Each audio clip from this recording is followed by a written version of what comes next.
কোনা গেলি মামা রে মামা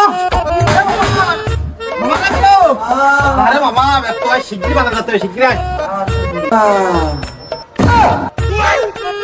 মামা মামা তোর এই অবস্থা কি করে মামা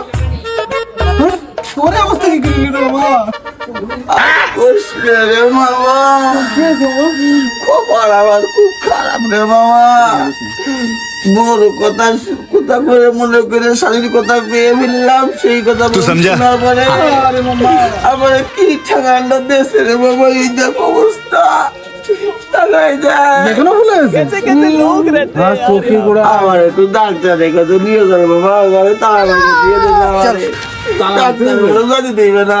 আরে মামা রে বোরা তো তুই মার খাইছিস মানে মান সম্মান রাখবি রে মামা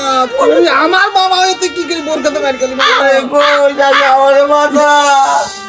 এই তো কথা নিয়ে চল মামা এদের মাথায় রাখ বউ থাকতি দলে দলে তোরা তো শাড়ি দিক নজর দিস নে তাহলে বোট ঠেঙ্গান খেয়ে আমার মতো খুঁড়া হবি আরে মামা तू समझा नहीं বাবা আমি তো ওই তোকে পড়ে গেলাম তাই আর যাবো না আমি ভালো হয়ে গেছি আর অন্য কোনো জায়গায় মারেনি তো ঠিক আছে